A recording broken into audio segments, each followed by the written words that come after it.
ఎట్టి పరిస్థితుల్లోనూ వెంకటేశ్వర స్వామికి స్థలాన్ని అమ్మటం మీద మా ప్రభుత్వం వస్తే ఆ డబ్బును వాపస్ ఇప్పిస్తాం. మా నాయకుడు ఖచ్చితంగా చేస్తాడు ఆ పని. వెంకటేశ్వర స్వామికి గుడి అమ్మటం, స్థలం అమ్మటం ఏందండి? నాకు అర్థం కాలా.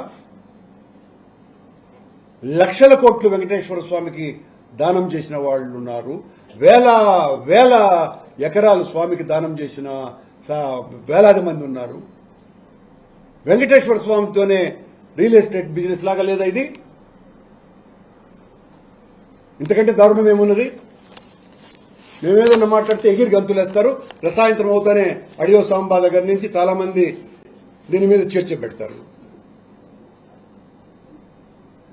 మా ప్రశ్నలకు సమాధానాలు ఉండవు. మా తిట్లకు ఎంత సొగసుగా చర్చ మొదలు పెడతారంటే అంత సొగసుగా చర్చ మొదలు పెడతారు. వీటికి మాత్రం సమాధానాలు ఇవ్వరు. లేకపోతే ఏం తప్పేముంది? వెంకటేశ్వర స్వామి దగ్గర అంత డబ్బున్నప్పుడు అమరావతి అనేటువంటి గొప్ప పుణ్యక్షేత్రంలో వెంకటేశ్వర స్వామి గుడి కట్టడానికి ఆఫ్టర్ ఆల్ లక్షల కోట్లు ఉన్నటువంటి వెంకటేశ్వర స్వామి 12.5 కోట్లతో స్థలం కొంటే తప్పేముంది? అది కూడా తప్పు పడతాడా కరుణాకర్ రెడ్డి అని కూడా చర్చ ప్రారంభిస్తారు.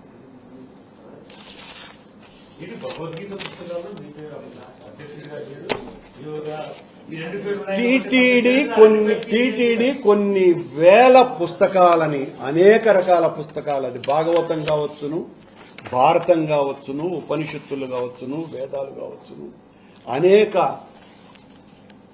దైవ కార్యక్రమ ప్రచారం కోసమని చేసేటువంటి పుస్తకాలకు సంబంధించిన ప్రచురణ టీటీడీ చేస్తే ఒక్క పుస్తకం కూడా ఎగ్జిక్యూటివ్ ఆఫీసర్ ముందు మాట రాయకుండా రిలీజ్ చేసేటువంటి ప్రసక్తి లేనే లేదు. అప్పుడప్పుడు అధ్యక్షులు కూడా ముందు మాటలు రాస్తారు. వాళ్ళు ఎగ్జిక్యూటివ్ ఆఫీసర్ ముందు మాట రాయనటువంటి ఒక పుస్తకాన్ని చూపించమని చెప్పండి బిఆర్ నాయుడిని. ఏదైనా చించి చూపిస్తాడేమో. అటడీ కూడా చేసే మనిషే కదా, చూపించాల్సిందే తప్ప. నేనే చెప్పినాను కదా, నా పేరు చించేసి భగవద్గీతను పంచాలి కదా అని పశువుల. నా పేరు చూసి శ్రీకృష్ణ భగవానుడి మీద కోపంతో దాన్ని ఇది కూడా ఒక పుస్తకమేనా, దీంట్లో ఏముండదు? దాంట్లో ఏముంటుంది? భగవద్గీత ఉంది. భగవద్గీత అది భగదలన గీత కాదు. ఏం మాట్లాడాలి? ఆయనకు అది గుర్తుకొచ్చుంటుంది.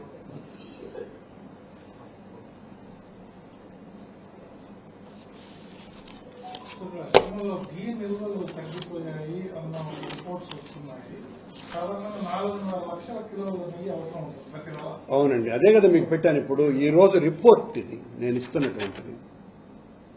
మీకు తెలిసి ఎప్పుడైనా ఇలాంటి నెయ్యి ఇప్పటి వరకు నెయ్యి సరఫరా ఎప్పుడు లేదండి. ఎప్పుడు కూడా ట్యాంకర్ బోల్ట్ పడలేదు.